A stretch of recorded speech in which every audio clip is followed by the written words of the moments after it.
Welcome to the Rehab for Runners podcast, Leah. Thank you so much for being here. Yeah, thank you so much for having me. I'm excited to be here. Yeah, so I've you said you've been following me for a while, but I've also been following you for a little bit, and Oh, I know a little yeah. bit of your background. I know you're PT or run coach, but let's start by you just telling us a little bit more about yourself. Yeah, sure. So yes, I'm a PT. I actually graduated from PT school 10 years ago, like today or 2 days ago, which is so crazy. I Wow. I do not feel like I've been out that long. But yeah, I've been a PT for a while. I started running when I was in PT school, so also been running for a while. But prior to that, I was a competitive swimmer. I did that for probably 15, close to 15, 20 years. Started when I was 8 and stopped my senior year of college. So that was a big bulk of my life. I thought about the other day, so I'm about to be 37 and I started swimming when I was 8. So I've really been in athletics since for like 30 years, which is a really long time. Wow, that's Yeah, yeah, amazing. It's yeah. pretty cool So, how it sounds like it's transitioned, like your love for something turned into your love for something yeah. else. And I can definitely relate because I played softball in high school and Mm. college and started running in grad school to relieve stress and not like go insane with all the work we had. So that's definitely very relatable for me too. I know that you have posted about this and you've mentioned, so you're a former D1 athlete. And then did you go to the Olympic trials? Tell me more about that. Yeah, I did. So I guess when it was 2008. So when I was 19, I don't really remember how, 19 or 20. Yeah. So I competed at Olympic trials, two events. Yeah, it was Wow. quite the experience. I actually qualified when I was 16, but then, you had to wait until it's only every 4 years. But yeah, I was back in the Michael Phelps era, so I swam with Michael Phelps way back in the day. But yeah, I wish that I could say that it was just the most magical experience of my life. It was not. And I talk about that pretty openly. And I always say that I talk about that I went to Olympic trials not to tell people that, oh, I was this great swimmer, but to have you understand that at the high level, there's some pressure and things that go on. And I don't think it's talked about enough.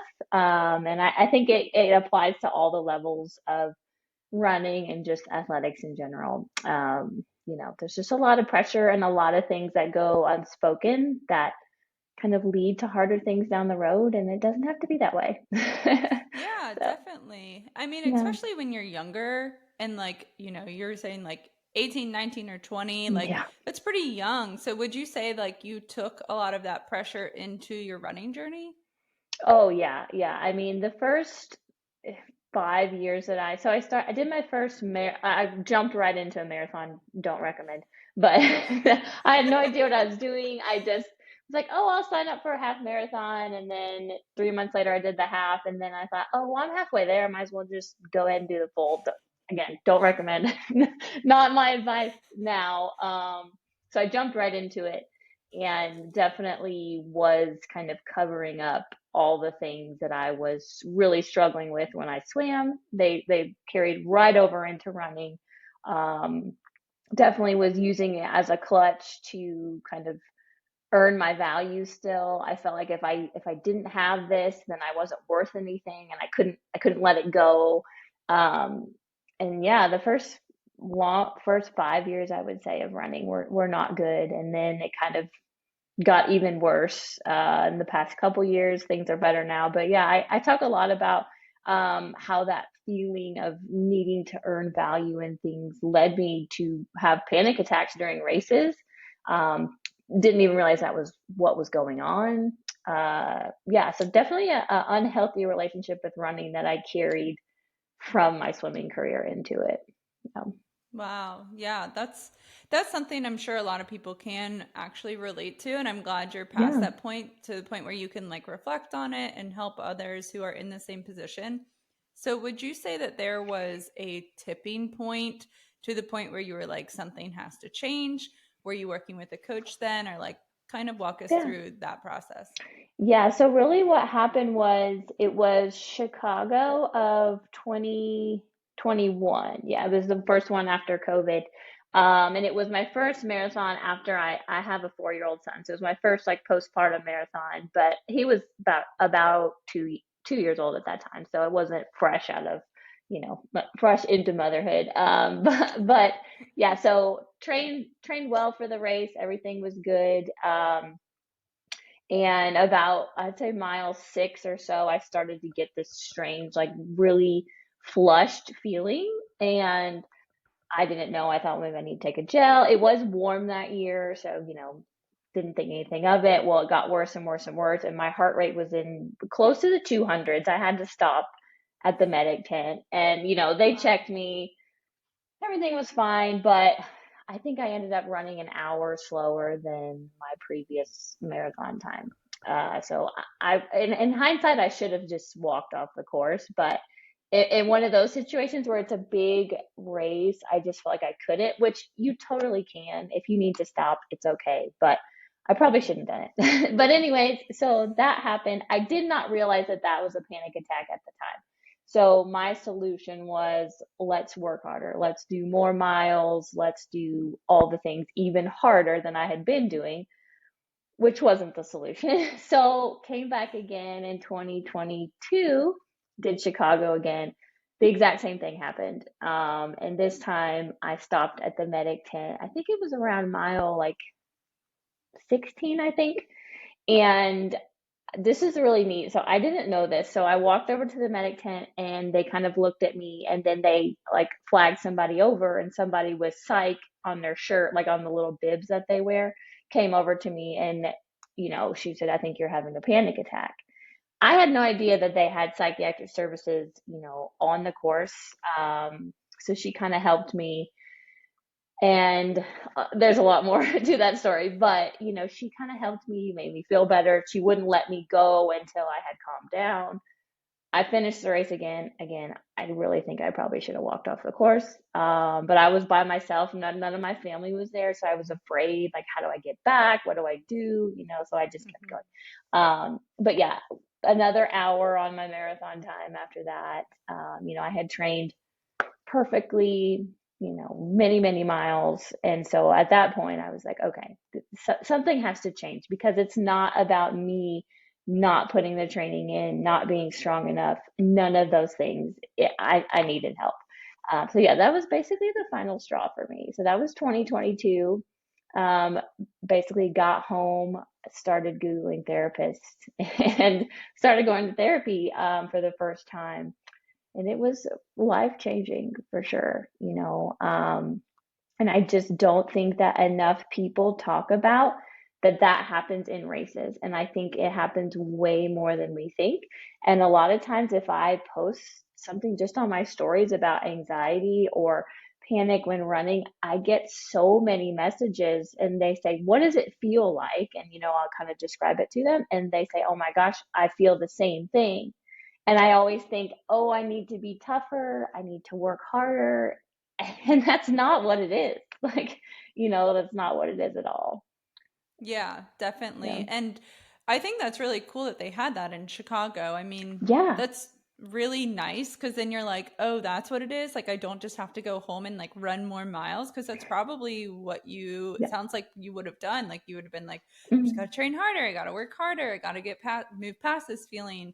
So what were you telling yourself for the rest of the race? Were you telling yourself, like, after you left that tent, were you telling yourself like, I know I need to change, or I can't believe this is a panic attack, or what was going on through your head then? Yeah. I mean, during the race, I just felt, this was still not anywhere near realizing what needed to change. So, of course, I was just beating Hmm. myself up. I kept thinking, Hmm. you're so weak. Why can't you just work through this? I could not run. I would try to do like a minute on, minute off, and I couldn't do it. And after Wow. I'd gone to therapy, I had talked to the therapist a lot about this, and she told me, when you're in a panic, your body's going to stop whatever it is that it's fearing. So you are in this extreme fear of running. It's not going to let you continue. it's going to stop Hmm. you because it thinks that you are in danger.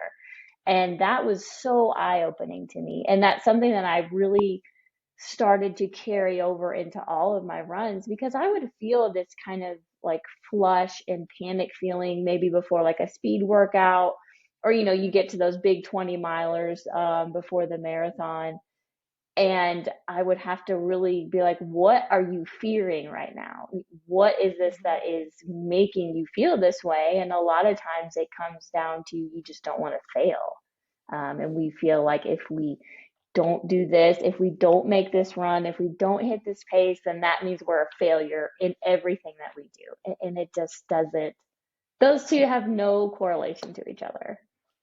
Yeah, and I Um, mean, at the end of the day, too, like running is supposed to be fun. This is supposed to be like our fun yeah, time. This is supposed to yeah. be our quote hobby, not our time to be like intense with ourselves. So I think that's such a good realization. And I'm so happy therapy could help you with that because you're able to spread, the joy in running and help those who are like really struggling because I'm sure at the end of the day, like they still want to run. Like you still want to run. You don't want your body to fear running as or No. have your brain see running as fearful. That's again supposed to be fun. So when you were able to reflect on these things that caused your brain to see running as fearful or you're scared of failing, did it come back to swimming?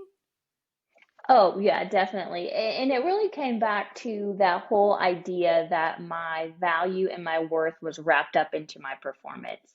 And that's kind of, the coaching that I was under. It was just nobody really cared about me as a person. It was more of my performance. And, this was Mm, a long time ago. And so when things weren't going well, the solution was always, okay, you need to work harder. You need to cut out more things in your life. You need to be smaller, which is a whole nother topic that that's not good, but that's kind of how it was back then. And I think that that's what we all kind of do is what else can I cut out? Let me work harder. Let me do this and that. Let me be tougher, when in reality, it's not about being tougher or doing more work. Usually you need to cut back and give yourself some grace. yeah. But yeah, it was definitely swimming that put that mindset in there, that if I it was just a kind of like a big spiral. If I didn't perform well, then I was a didn't think I was worth anything. Then I thought I was a bad person, and then I would worry that I wasted all this money to run this race and it wasn't worth it. And it is worth it. Even if you don't run a PR or whatever you want to do, it's totally worth it because it's about the journey, and I think we all Exactly. forget about that so often, and really no one cares. Like we say that Yeah. it's funny, but it's so true. Just It's so nobody cares. true. Nobody cares. I always say, who cares? Like, literally, Yeah. no one actually cares. And if they No. care, then they're comparing themselves, and that's a whole different Yeah. story. But you know, I was thinking about this the other day on my run. I was like, if social media didn't exist, would I still be doing what I'm doing and Yeah. enjoy it? And I was like, yeah, I would. Like, okay, I feel good with what I'm actually doing. It's not just me feeling like I have to prove something to someone, comparing myself to someone else. But I think that's such a good question to ask. Like, if social media did not exist, would you Hmm. still be doing what you're doing and enjoying it? And I talk a lot about mindset on this podcast, and I think you've just proven with a case study that it really does Yeah. help you improve your performance. It's a make or break at the end of the day. So, you worked with a therapist. I'm guessing y'all just spent a ton of time working on your mindset, what you were telling yourself. Is is that something that you quickly were able to understand, and like what were you able to start telling yourself during runs where you started to see that shift? Yeah, no, I wish I could say it was very quick. It wasn't. It definitely took some time, and really the first time that I realized that I was going to be okay, because there was a time where I thought, I don't think I can do this anymore. It's just too much for me to handle. And I couldn't separate the having to perform from enjoying it. I just couldn't do it. But I did New York last year. And, I was conservative in my build, in that I just didn't feel like I had to just, kill myself in mileage and things like that.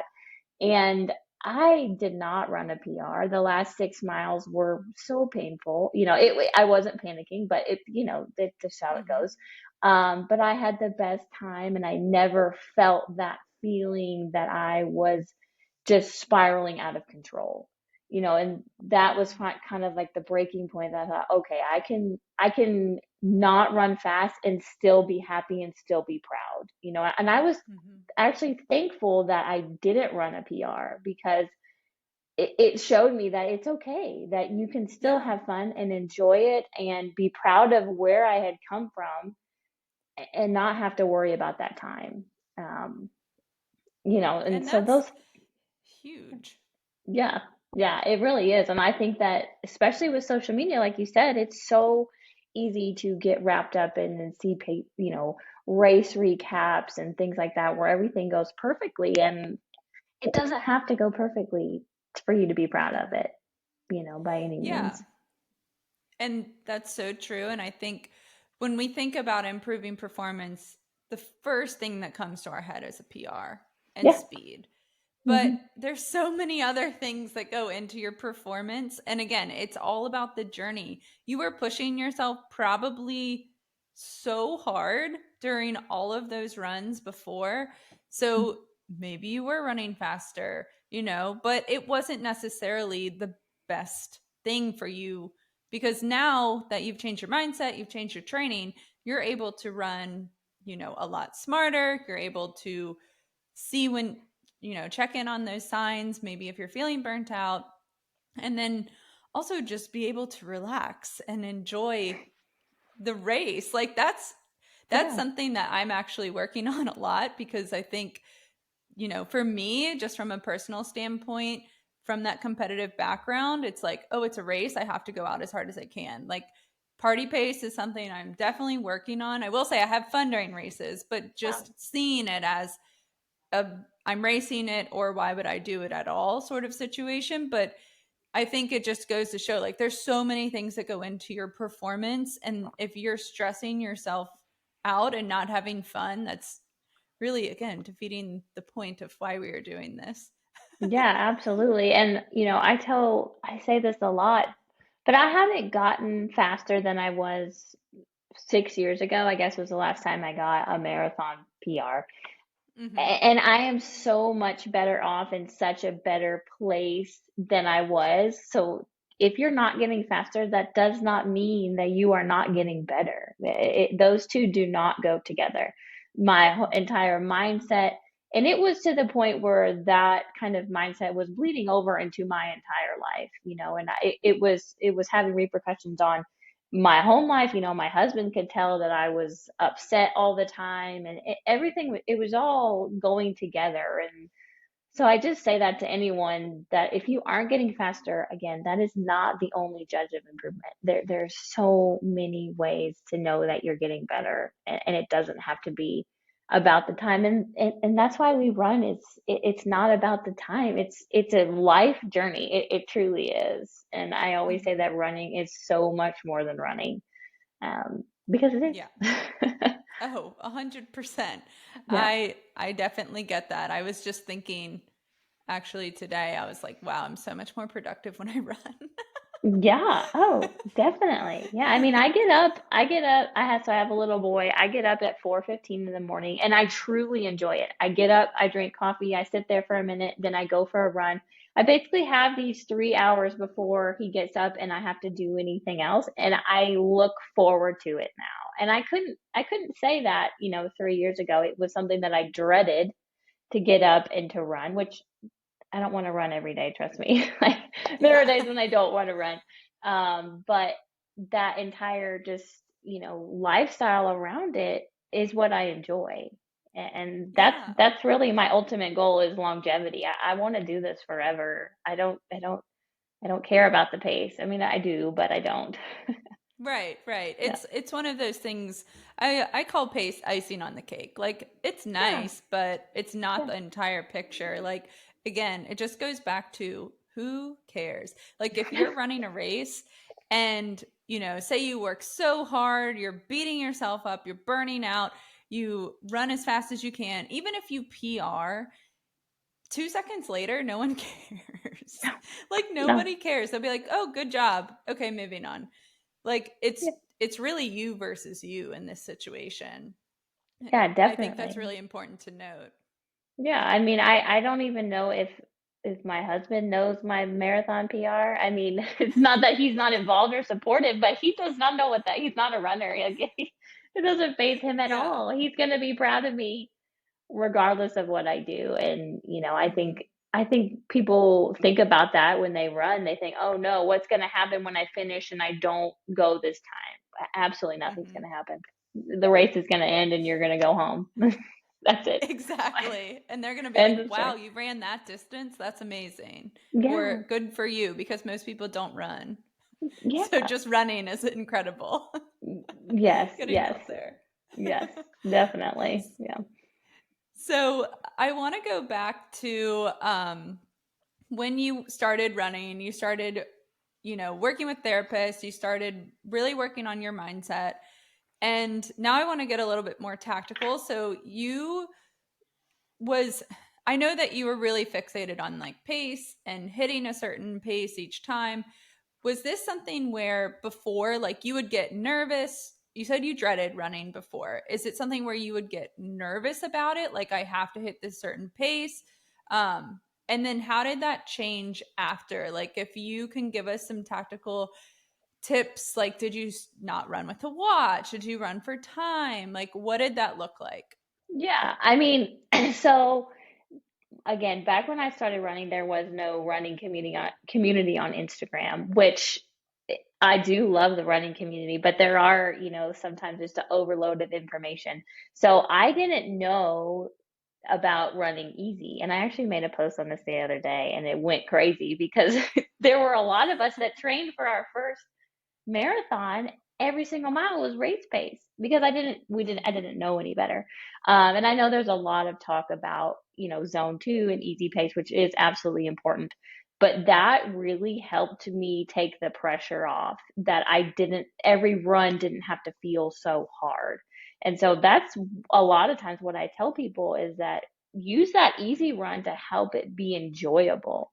It's an excuse to run slow if you want to think, and I shouldn't use the word slow, but it's the Mhm. excuse to run at a pace that's enjoyable and easy. And that Mhm. way you can really just kind of let go of those expectations because it would be, if I had a 5 mile run, okay, I have to run every mile at this pace. If I don't, then it's going to be worthless and I'm going to have to do it again, or, just this constant spiral. And I also really stuck to this mindset that, say I had a bad run, you can't fake fitness. So if you have a run where you run faster, that is not a fluke, but usually a bad run is a fluke.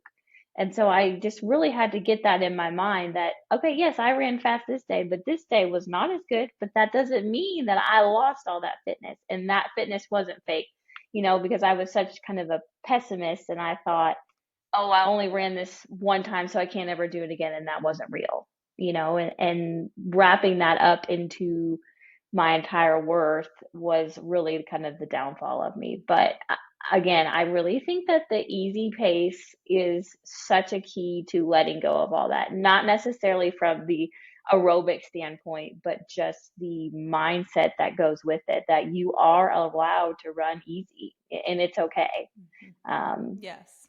yeah. I 100% agree. I can even relate to this because I did Yeah. start zone 2 training after, my tipping point was a very bad 10K that I just felt terrible during. And Hmm. it was one of those things where before, like, I was just running out as hard as I could, really burnt out. Like, even like 2 weeks before the race, I was like, okay, the race can come. Like, I want this to be over with. And once I started training in zone 2, because I needed to train in zone 2 because I didn't even know what easy meant. And easy Yeah. is, you can call it your slower pace. And when I say slower pace, I really mean it's individual to you. So my slower pace is going to be different than your slower pace. Slower pace is just from my perspective. But I didn't know what that meant. So I needed these guardrails to tell me when I was at that easy pace, that slower pace.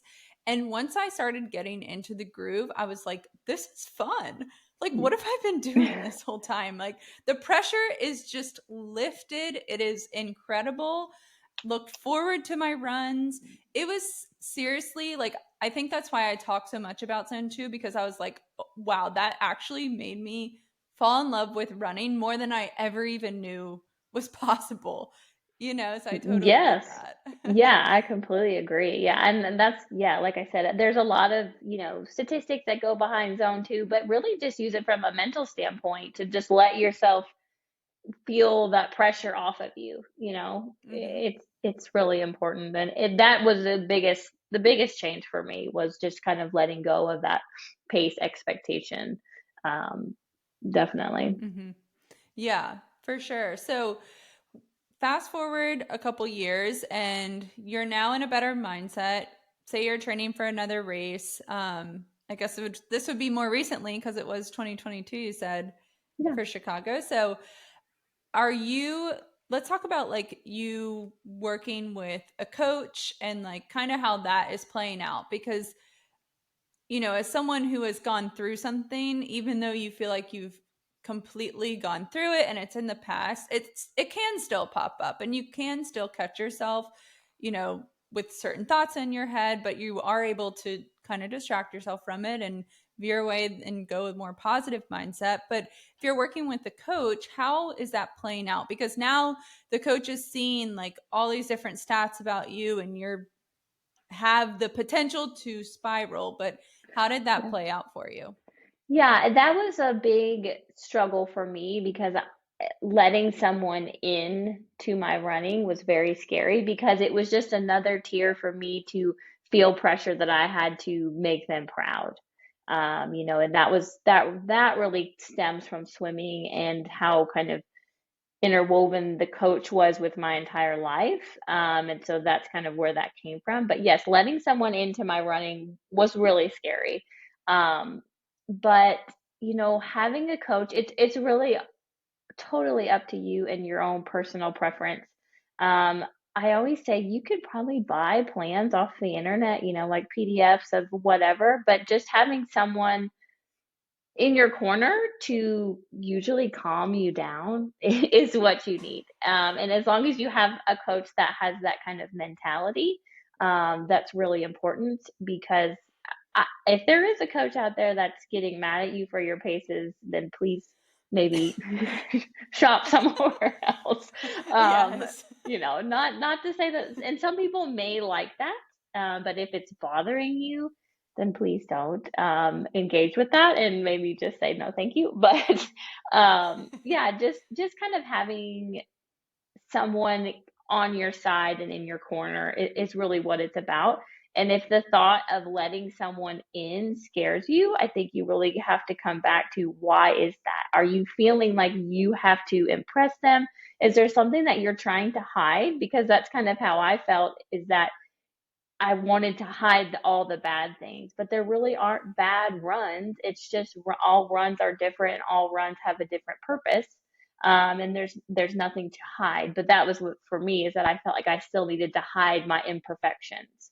And it's not about the imperfections. It's just about, again, the journey and adjusting things as you need. Um, Yeah, that's yeah, amazing. I mean, and that's so true. Like, if not everyone is going to get a run coach at the yeah, end of the day, but if you are thinking about one and you find yourself saying no, then think about why. Because again, are you hiding something that's not even like you're not even processing? It's kind of like on that subconscious level right now where you're just telling yourself something without even realizing it. Because I know I've done that a lot, and you're like, hmm oh, that meant that. Like, wow, I said that to myself for years, and now I actually understand what it means. So being able to like break down these things that you are telling yourself on a daily basis, I think is so important. I mean, just even outside of running, but really understanding like what are you telling yourself on this day-to-day basis, because it's going to affect your runs for sure and your mindset. Oh yeah, definitely. And there was so much that I was still carrying with me that I didn't realize. And even if I would say, oh, I'm okay if I have a bad run. Well, I really wasn't. And if you really got down to the thoughts behind it was not good. And I was hiding it. I definitely was hiding it. And again, you don't have to have a run Mhm. coach, but yeah, if the what's holding you back is that you feel like you don't want to let somebody in, just kind of think about why that is. And you may just not need one, and that's totally fine. You know, Yeah. yeah. Yeah, that's so true. um Yeah, for sure. And what was I going to say? Oh, I use the app VDOT. I don't know if you've heard of Yeah. it, but Mhm. I love that it's telling me to run at this pace for my easy pace. And it Mhm. like alerts me if I'm going too fast. And I think that's such a, if I'm using zone two or that pace as my easy pace, it's like a coach saying, "Hey, slow down, you're going too fast. Like, what are you doing?" So just being able to like hold yourself accountable with that, I think is it's really important, just so you can again enjoy your runs. It really all comes down to enjoying your runs. It truly does. It really does. Yeah, that's why are we doing it if we don't enjoy it? Yeah. I know, because running does make us, I think we can collectively as a running community say running makes us a better person. It makes Yes. us happier. It improves our life. And if that's something we want to keep doing, then it should be something we also enjoy too. I mean, why Yeah. not? Yeah, no, I agree. I completely agree. I think we all lose sight of that very easily. And again, I love social media. I think it's great and it's so supportive, but it is so easy to get wrapped up in the hustle of it and the comparison game. Hmm. But at the end of the day, it's all for you and your journey. And I mean, I have Hmm. to remind myself of that daily too. It's easy to compare and see things. But yeah. Hmm. Yeah, absolutely. So you mentioned that you had a panic attack during Chicago.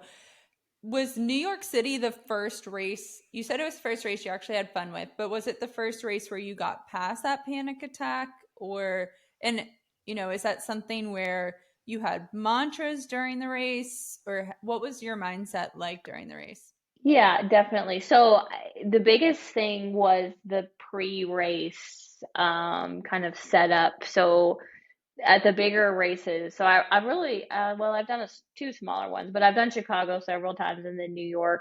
And just the whole, there's over 50,000 people there. It's just kind of overwhelming. And so, like, the morning of, I was so hyper focused on I had to get this done, this done, this done, just so regimented and so nervous about not being able to get those things done. And New York, it takes a long time to get to the start. You have to ride a bus and then go over to Staten Island, a long time. And I felt really relaxed. I wasn't worried about, oh, I've got to eat this and I've got to eat that and I've got to go to the bathroom. I mean, I did all those things, but it wasn't like if I don't do these things, I won't run fast. That was kind of where my Hmm. mind was previously. So leading up to the morning of, I just felt calm and excited. So that was a huge shift that I had never really done before. That was basically how I was approaching every other marathon. Um, and then, it is overwhelming at the start. There's just a lot of people. You're running over these huge, beautiful bridges, just a lot going on. And I could feel myself getting worked up around mile two. And I just constantly had to really say to myself that I was safe. And that was kind of my word and my mindset shift is that I'm safe. This is not scary. If I need to stop, I can stop. And I think that was where a lot of that panic was coming from. In my mind, I could not stop. If I stopped, I was a failure. And if I, again, just me telling myself, you're safe. If you need to stop, you can stop. If you need to walk off, you can walk off and you can go home. there is no extreme. And I think I was just making these definitive words in my mind that if I did this, then this meant I was a bad person and, this and that. So really just reminding myself that I was safe. Nothing bad was going to happen if I didn't run fast. And that taking that pressure off, that nothing bad, it means nothing about my value. It means nothing about my character. I'm out here to have fun. Oh, that's awesome. That's Yeah. awesome. I mean, it's just reminders to yourself. And it's Yeah. just like any mantra. You're just reminding yourself, you're telling your brain, you're reinforcing something that you already know, but Yeah. it really, I mean, that's amazing. That's awesome that you were able to take that with you and have so much fun because I'm sure, eventually you tell yourself something so many times that you actually start to believe it. And that's when you Yeah. can kind of like let go. Yeah, and that's what I had to get to the bottom of what was bothering me during my runs. And that's going to be different for every person, but it just goes back to that when we were talking about coaching, are you trying to hide something? It just goes back to what is really the feeling that is bothering you. And that was what it was to me, is that I felt unsafe, that I was just so afraid that the option of stopping wasn't there. And so when running started to feel hard, I felt afraid that I couldn't stop and slow down. And I can Mhm. stop and slow down. But again, it goes back to you really having to figure out what it is that is bothering you and causing you to have these feelings. And it's going to be different for every person. But it's so important. And it makes it so much, again, goes back to that enjoyable. It makes it so much more enjoyable when you can really Mhm. figure out what that fear is. Yeah. Yeah, 100%. So you mentioned going to therapy. Are there any other resources like books that you read, podcasts that you listen to? I mean, I know you post a ton of stuff that's really helpful, but just being able to like work on mindset, is there anything that you would recommend? I mean, really, like I said, it's kind of just self looking in and seeing what it is that's bothering you. Um, I did read a book or two, and I don't want to say the name of the book because I don't want to, talk bad about anything, but I feel like a lot of times the books about performance and things like that go back to you being mentally tough. And I don't think it's anything to do with being tough. I think you are very tough if you are struggling with those things, but I think a lot of people do struggle mentally with running. You are so tough. It has nothing to do with that. And don't beat yourself up and thinking, I just need to get over this. I need to be stronger. You need to work through it. And there's a big difference there. So, books are great. I don't want to say that. I just want to say that sometimes we get caught up in I need to be tougher, and that's really not what it is. And it goes back to, as being a PTs, that you don't always have to do more, to sometimes you need to do less, and I think Yeah. that just our culture is always to do more, and Mhm. restrict more, and that's usually not the answer. Yeah, that's funny you mentioned mental toughness. That's something that just clicked for me. Like I just remembered, so I played softball and it was all like no pain, no gain. And I literally wore a shirt that said, which is funny now because I would burn that shirt if I had it. It said, pain is weakness leaving the body. That is what it Mm-hmm. said. And I wore it all the time. Yep. And I'm just like, it's all about mental toughness. I was a freshman that played varsity and started on the softball team. And I was just like nervous as heck. And it was all about like, you got to be tough. You got to just stick it out and be tough. And yes, that is mental toughness. And there are times when that is appropriate to overcome some mental challenges. But like you said, like you're tough. You're running, you're doing the thing. Like you are definitely tough. It's just what degree do you need to take a step back? And then what degree do you need to keep moving forward? And that's a conversation to have with either a therapist or within yourself or journal about it. But yeah, I mean, I've read those books growing up. It was like, just keep going. Yeah. Who cares if you're in pain? Yeah, yeah. The no pain, no gain, I feel like was on like the weight training room Yeah. at one, yeah, it was all Yeah. over the place. And yeah, I really don't think it's about I feel like if you are in a good headspace mentally, whenever running starts to feel hard, that's easy to push through. Like we all are okay with that. It's when we're not in a good headspace and it starts to feel hard, it's impossible. You just can't do Mhm. it. And I don't think that we just need to, yeah, like I said, the toughness is absolutely there. And I tell people, runners who come to me and are burnt out, they feel so ashamed like I did something wrong. I said, honestly, you should be proud of yourself. You are burnt out because you pushed so hard. You're tough. Like Yes. you pushed it too hard. That's why you're burnt out. Mhm. You didn't, you don't beat yourself up because you didn't listen. You didn't know. And you worked so hard that you need to stop. Switch that Yeah. mindset away from I messed up to, wow, I did really hard. Let me give myself a break. Yeah, I Yeah. mean, with anything, like if you're trying to meet your goals, doing too much is an extreme, and then doing too little is an extreme. And it Sure. really is about helping you find that sweet spot. And in this case, it's like a mindset sweet spot. I Hmm. mean, do you know when you should be pushing it? And do you know when you should be pulling back? Because if you're in pain, chances are you probably should not be pushing through it and telling yourself, and even bragging on social media. Like I just ran with pain. It's like, okay, cool. Don't do that again. That would be my response. Like maybe we should address that. It's not necessarily like a flex anymore. Right. And I think people are realizing that. Yeah, I definitely have seen a shift in that and that it's not a flex and it's not a flex to never miss a run. I mean, if you did Hmm. a 20-week training block and you didn't miss a run, I can guarantee that you would have been better off missing one than pushing through that. Yep. And it's just really, and that's really what you know, you should try to learn in your running journey is listening and understanding yourself to know when to push and when to back off. And that's what's going to give you that longevity that everybody wants is learning to understand that. Yeah, for sure. I mean, yeah, if you're not missing a run in like a 18-20 week training block, yeah, Yeah. you probably need to think, why did I not miss a run? Like start asking questions and try like good like quality questions and trying to get to the root of it. Like did you push through like pain? Did you run when you probably should have taken a rest day? Did something pop up where you chose running over something important?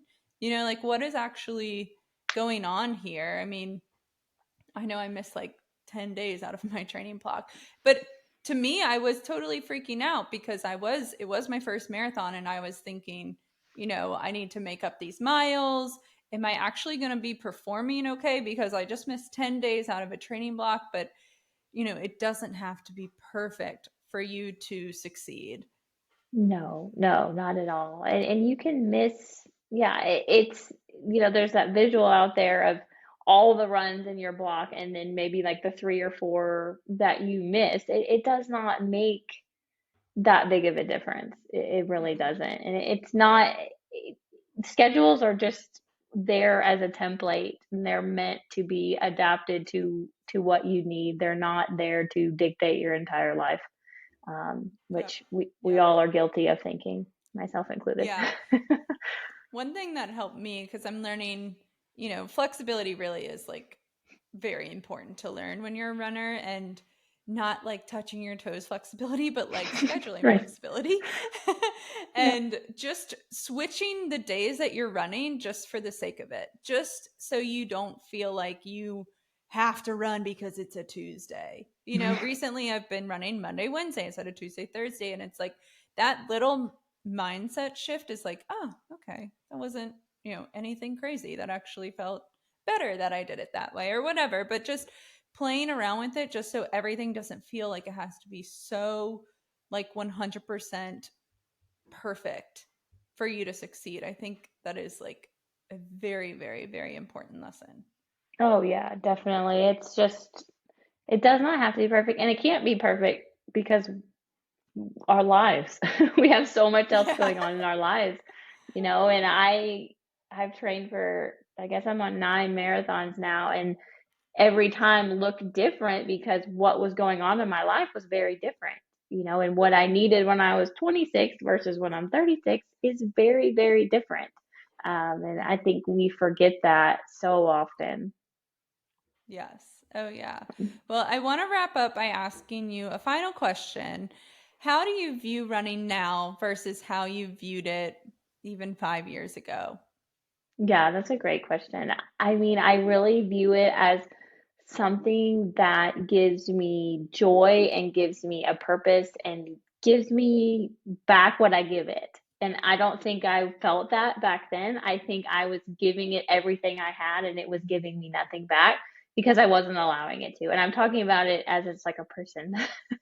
But it's true. I mean, it really gives Mhm. me back everything that I put into it. And that's what's amazing about it. And I think that when you get stuck in the trap of a PR or paces, it's not going to give you back that feeling. And that's why it's so important to kind of let that go and let it bring joy and purpose in your life, not to run faster, but to give you a reason to get out there, and Mhm.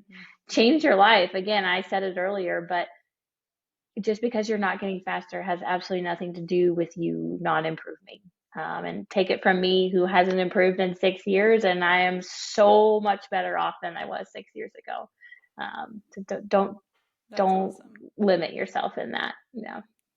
Yeah, absolutely. That's such a good answer too. I love that. Just seeing like your journey over the last like 45 minutes has been Oh, really cool too. oh.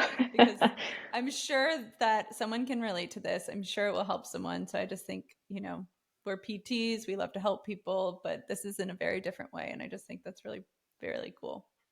Thank you. Yeah, thank you for having me and just letting me talk about it. I feel like it's not people don't talk about anxiety enough with running, but it's real, and don't be ashamed of it if you feel it. And it really just Mhm. comes down to what's really going on in your mind, and it doesn't mean that you're weak or bad. It's just you just got to figure it out.